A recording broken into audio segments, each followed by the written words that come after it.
ಪ್ರಬಂಧ ರಾಷ್ಟ್ರೀಯ ಹಬ್ಬಗಳ ಮಹತ್ವ.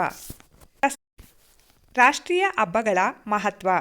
ಪ್ರಸ್ತಾವನೆ. ಹಬ್ಬಗಳು ನಮ್ಮ ದೇಶದ ಸಾಂಸ್ಕೃತಿಕ ಸಂಕೇತಗಳಾಗಿವೆ. ಅಂತೆಯೇ ಭಾರತ ಹಬ್ಬಗಳ ದೇಶ, ಸಾಂಸ್ಕೃತಿಕ ದೇಶ ಎಂಬ ಹೆಸರಿನಿಂದ ಪ್ರಖ್ಯಾತವಾಗಿದೆ. ಹಬ್ಬಗಳನ್ನು ಎರಡು ರೀತಿಯಲ್ಲಿ ವಿಭಜಿಸಬಹುದು. ಅವುಗಳೆಂದರೆ ರಾಷ್ಟ್ರೀಯ ಹಬ್ಬಗಳು, ಧಾರ್ಮಿಕ ಆಧಾರ ಒಳಗೊಂಡ ಹಬ್ಬಗಳು. ಈ ಹಬ್ಬಗಳು ತಮ್ಮದೇ ಆದ ಮಹತ್ವವನ್ನು ಹೊಂದಿದೆ. ನಿರೂಪಣೆ.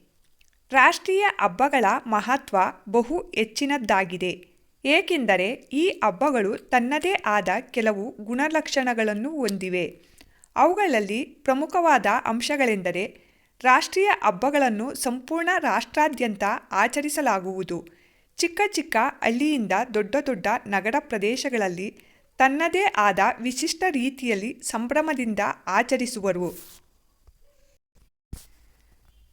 ರಾಷ್ಟ್ರೀಯ ಹಬ್ಬಗಳು ಯಾವುದೇ ಒಂದು ಸೀಮಿತ ಧರ್ಮಕ್ಕಾಗಲಿ ಜಾತಿಗಾಗಲಿ ಭಾಷೆಗಾಗಲಿ ಸೀಮಿತವಾಗಿಲ್ಲ.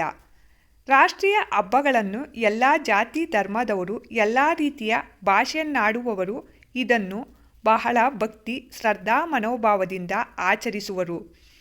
ರಾಷ್ಟ್ರದ ಪ್ರತಿಯೊಬ್ಬ ವ್ಯಕ್ತಿಯೂ ರಾಷ್ಟ್ರಗೀತೆ, ರಾಷ್ಟ್ರ ಲಾಂಛನಗಳ ಬಗ್ಗೆ ತಿಳಿದಿದ್ದು ಸ್ವಯಂ ಪ್ರೇರಿತ ಗೌರವವನ್ನು ಸಲ್ಲಿಸುವರು. ರಾಷ್ಟ್ರೀಯ ಹಬ್ಬಗಳು ರಾಷ್ಟ್ರದೆಲ್ಲೆಡೆ ಏಕಕಾಲದಲ್ಲಿ ತಮ್ಮದೇ ಆದ ಸಾಂಸ್ಕೃತಿಕ ವೈಭವಗಳೊಂದಿಗೆ ಆಚರಿಸುವರು.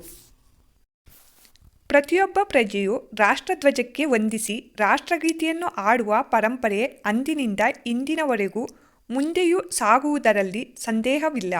ರಾಷ್ಟ್ರೀಯ ಹಬ್ಬಗಳು ವೈಯಕ್ತಿಕ ವೈಮನಸ್ಸಿನ ಭಾವನೆಗಳನ್ನು ತೊರೆದು ಏಕತೆಯನ್ನು ಸಾಧಿಸುವ ಸಂಕೇತಗಳಾಗಿವೆ. ಇಷ್ಟೊಂದು ಮಹತ್ವಪೂರ್ಣ ಹೊಂದಿರುವ ರಾಷ್ಟ್ರೀಯ ಹಬ್ಬಗಳೆಂದರೆ ಸ್ವಾತಂತ್ರ್ಯೋತ್ಸವ, ಗಣರಾಜ್ಯೋತ್ಸವ, ಗಾಂಧಿ ಜಯಂತಿ, ಶಿಕ್ಷಕರ ದಿನಾಚರಣೆ, ಮಕ್ಕಳ ದಿನಾಚರಣೆ. ಈ ಮೇಲ್ಕಂಡ ರಾಷ್ಟ್ರೀಯ ಹಬ್ಬಗಳನ್ನು ಪ್ರತಿಯೊಬ್ಬರೂ ಬಹಳ ವೈಭವಪೂರಿತವಾಗಿ, ಅರ್ಥಗರ್ಭಿತವಾಗಿ ಆಚರಿಸುತ್ತಾ ಬಂದಿದ್ದಾರೆ. ಉಪಸಂಹಾರ. ಇಂದಿನ ಮಕ್ಕಳೇ ಮುಂದಿನ ಪ್ರಜೆಗಳು ಎಂಬ ನಾಣ್ಣುಡಿಯಂತೆ ರಾಷ್ಟ್ರೀಯ ಹಬ್ಬಗಳನ್ನು ಶಾಲಾ ಕಾಲೇಜು ಮಟ್ಟಗಳಲ್ಲಿ ಕಡ್ಡಾಯವಾಗಿ ಆಚರಿಸಲಾಗುತ್ತಿದೆ. ಇದನ್ನು ಮತ್ತಷ್ಟು ಅರ್ಥಪೂರ್ಣವಾಗಿ ಆಚರಿಸಲು ಗುರು ಹಿರಿಯರು ವಿದ್ಯಾರ್ಥಿಗಳಿಗೆ ಸಲಹೆ ಸೂಚನೆ ಮಾರ್ಗದರ್ಶನಗಳನ್ನು ನೀಡಬೇಕು.